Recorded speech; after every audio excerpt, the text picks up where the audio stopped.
วันนี้เจ้าต้องกินให้มันเบิดได้มื้อแรงนี่คันบ่กินมันก็สิบูดแล้วมีอยู่บักดำนะให้บักดำกินบักดำนี่เป็นไผญาติพี่น้องมาได้ไสมาโอ้ยบักดำเรื่องชื่อดำบ่ด้วยคิดว่ามันอยู่บนนอนพุ่นจะนอนอยู่นี่ขนมจะนอนอยู่นี่สบู่ได้เนี่ยเจ้านอนอยู่นี่อ้ายจะนอนอยู่นี่สบู่ได้เสียหรือบ่เสียสบู่หรือสบู่นี่สบู่มาได้ใส่บ้าเลยไอ้กับบริมียังนี่ไอ้ที่เอาให้เจ้าเติมบัตรเด้อนี่เอาให้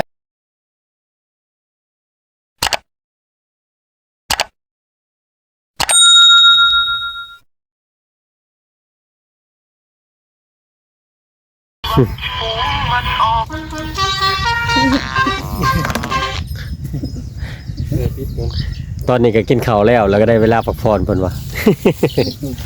นอนกินข้าวแล้วก็ง่อยมันอยู่กล้องผมไหมมันเย็นได้นี่ฟังเสียงรถแล่นกันทางวุ่นเนาะคงกินเฮ็ดอะไรเนี่ยบ่แก้วมีตู้เย็นบ่มีอะไรโอ้ธรรมดาจะกินตัวแรกจะกินมืดเห็นอะไรบัดเพิ่นเอาหงอยู่กินมาให้ซื้อหงกินเห็นได้สามันสิ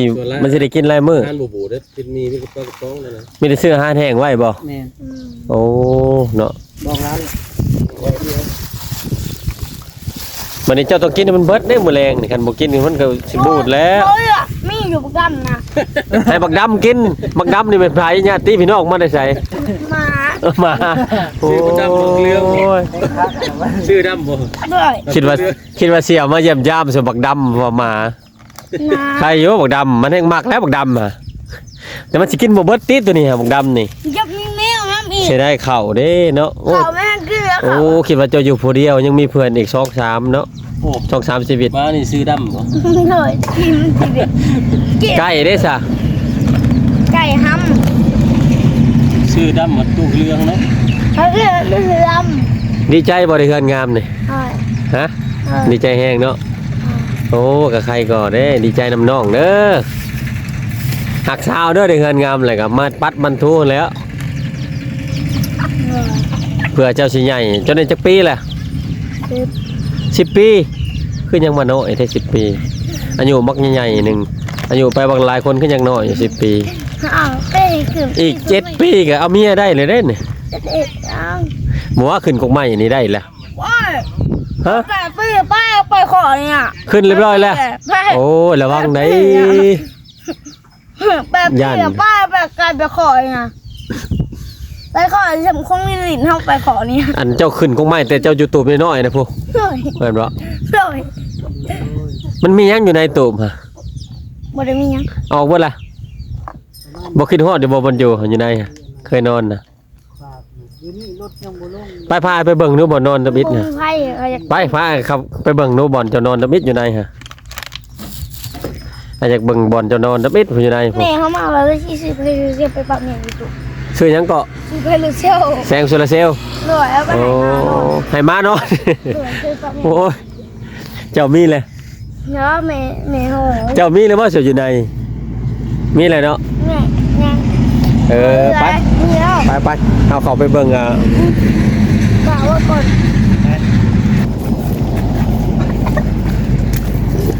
จนสมัครขนมแคบลายจนสมัครนมสองโอ้เงินงามอี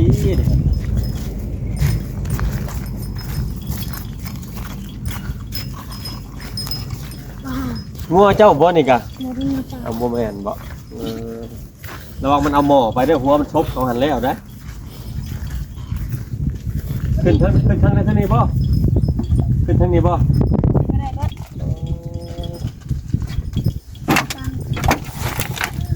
มีให้บ่จักทำมีให้บ่เอาข้อไก่บ่มีให้ตัวมีให้นี่แล้วไก่คือเต็มอยู่ดิโอ้ยนอนเลยไปมีกระสู้ย่านอีหยังสำให้ ขึ้น ตะกี้ก็บ่ได้ตะกี้บ่ได้หกเงินนี่บ่ ที่6เดี๋ยว5ได้เงินมาแล้วกินมาไป ป้าบ่อยู่บ่นอน เอาเครื่องลงเบิด มันลมมาสิบ่ย่านบ่นี่ฮะ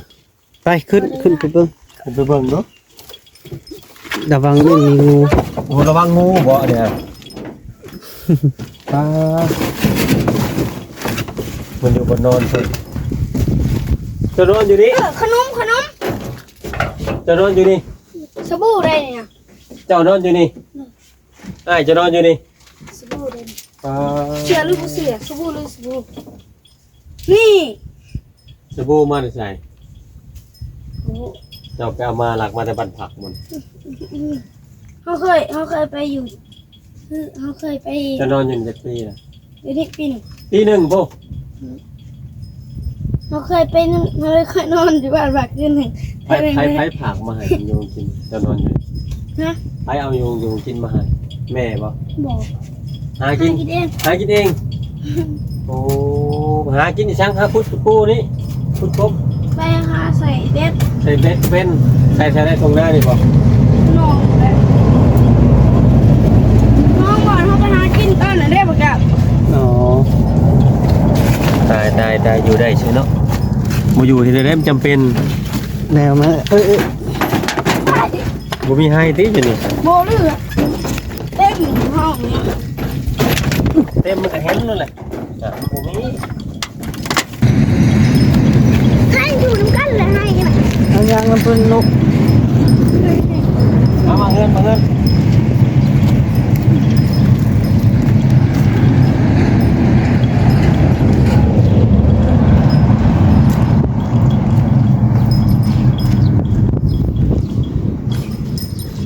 ใส่กันงามรวมพวกอันนี้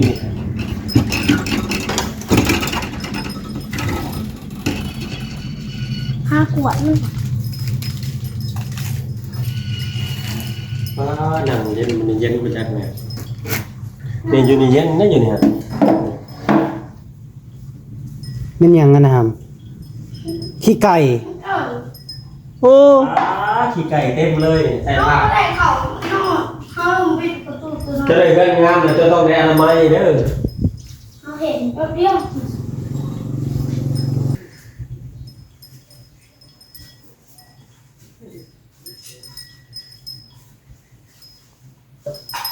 โอ้มินเว้ย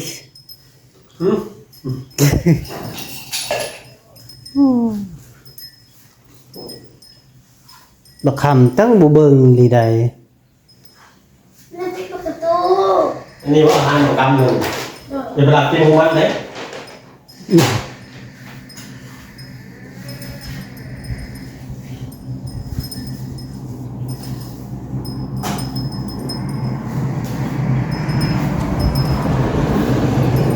บ้านลงไปก่อน